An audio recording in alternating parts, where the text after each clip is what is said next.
How can we define clarity? In other words, if we were to say something is clear, the experience would have to support the concept.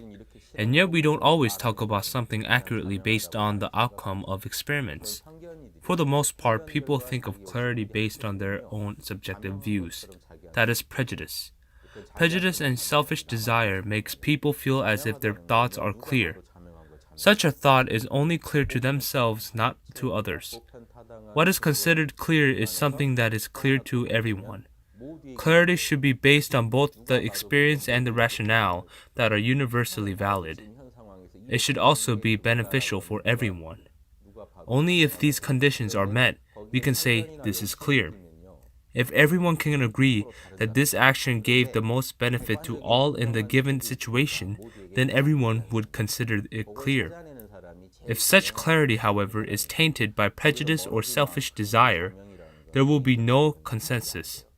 But there is an objective and straightforward criterion that is the greatest benefit to all. Whoever clearly understands that criterion will find the clearest answer. The further apart one's answer is from that criterion, the less clear their answer will be, limiting clarity only to oneself.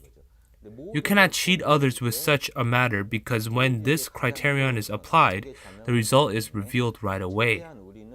Applying this criterion readily shows those who have been harmed or shortchanged. Therefore, we need to do our best to assess the situation as objectively as possible in order to ensure the least damage to everyone involved. When assessing the degree of damage, people often disagree on which factors should be taken into account and which should be dismissed.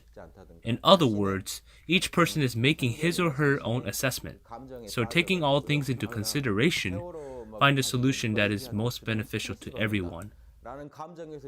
We need to apply this criterion as rigorously as possible because that is the clearest way.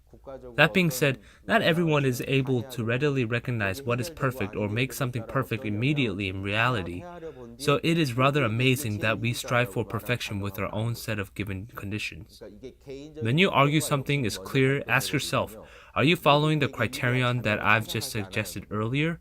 Or are you overtaken with your own prejudice or emotion like I am not okay with that or I don't want to hear that?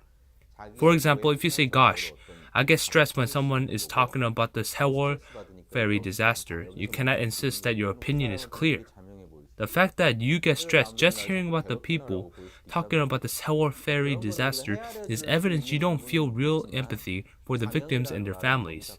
You haven't gathered the necessary information on its impact, which may also include the effects that the incident will have across the nation.